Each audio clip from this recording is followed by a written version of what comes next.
Hi అండి, welcome to మాయా రుచులు. ఈరోజు రెసిపీ వచ్చేసి ఎంతో టేస్టీగా ఉండే టమోటా, దోసకాయ, వంకాయ కలిపి పచ్చడి చేశానండి. ఇదే ప్రాసెస్తో చేసుకోండి, మీకు చాలా బాగా కుదురుతుంది. చాలా టేస్టీగా, చాలా కమ్మగా ఉంటుందండి. 5 నిమిషాల్లో చేసుకోవచ్చు, క్విక్గా చేసేస్తారు. వేడివేడి అన్నంలో ఈ పచ్చడి వేసుకొని నెయ్యి వేసుకొని తిన్నారంటే రుచి మర్చిపోలేరు. ఇంకెందుకు ఆలస్యం, ఈ పచ్చడి ఎలా ప్రిపేర్ చేసుకోవాలో ఇప్పుడు వీడియోలోకి వెళ్ళిపోదాం. ముందుగా 2 వంకాయలు, 4 టమోటాలు, 1 దోసకాయ, 15 పచ్చిమిర్చి తీసుకున్నానండి. ఇలా కట్ చేసుకొని ఒక కళాయిలో వేసుకోవాలి. ఇవన్నీ వేసుకొని దీనిలోకి 2 టేబుల్ స్పూన్ ఆయిల్ వేసుకోవాలండి. ఇలా ఆయిల్ వేసుకొని స్టవ్ మీద పెట్టుకొని ఒకసారి గంటితో కిందకి పైకి ఇలా తిప్పుకోవాలి. తిప్పుకొని మూత పెట్టుకొని మగ్గించుకోవాలి. ఇలా 2 నిమిషాలు మగ్గిన తర్వాత మూత తీసి మళ్ళీ మిక్స్ చేసుకోవాలండి. ఇలా గంటితో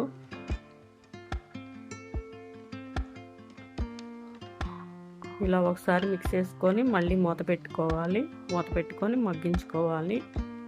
దోసకాయని ఇలా కట్ చేసుకోవాలండి, చిన్న ముక్కలుగా కట్ చేసుకొని పక్కన పెట్టుకోవాలి. ఇప్పుడు మూత తీసి దీనిలోకి 4 రేకల చింతపండును వేసుకోవాలండి. ఇలా వేసుకొని గంటితో మిక్స్ చేసుకోవాలి.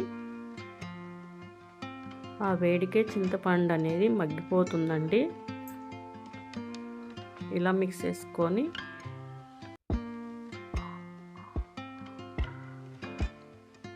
కొత్తిమీరని కట్ చేసుకొని వేసుకోవాలి. వేసుకొని ఇలా గంటితో మిక్స్ చేసుకోవాలి.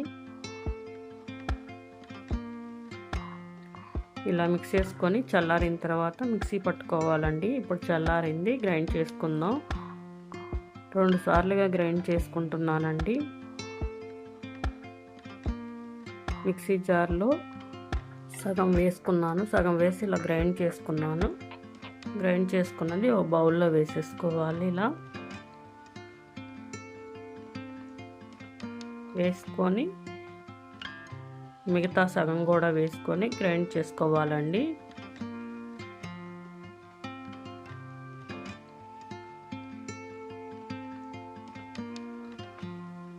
ఇలా వేసుకొని దీనిలోకి 2 టీ స్పూన్లు సాల్ట్ వేసుకోవాలండి.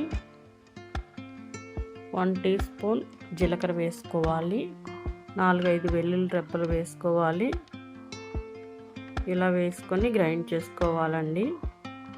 ఇందాక గ్రైండ్ చేసుకున్న దాంట్లో అసలు ఏమీ వేయలేదు, రెండోసారి గ్రైండ్ చేసుకున్న దాంట్లో వేసామండి. ఇలా గ్రైండ్ చేసుకొని మొత్తం బౌల్లోకి తీసేసుకోవాలి. తీసుకున్న తర్వాత కట్ చేసి పక్కన పెట్టుకున్న దోసకాయ ముక్కలు వేసుకొని గంటితో బాగా మిక్స్ చేసుకోవాలండి.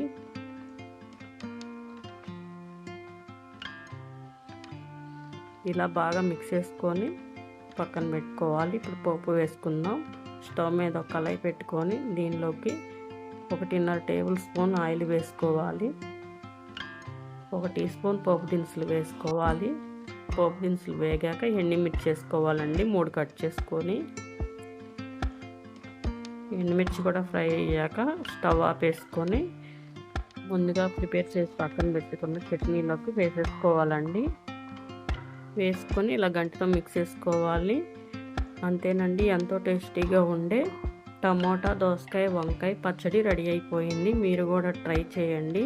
చూస్తుంటేనే నోట్లో నీళ్ళు ఊరుతున్నాయి కదా, ఇంకెందుకు ఆలస్యం, మీరు కూడా ట్రై చేసి మీకు ఎలా వచ్చిందో కామెంట్లో చెప్పండి. మా ఛానల్ని like and share and subscribe చేసుకోండి. మీ ఫ్రెండ్స్కి, మీ ఫ్యామిలీ మెంబర్స్కి షేర్ చేయండి. థ్యాంక్ యూ అండి.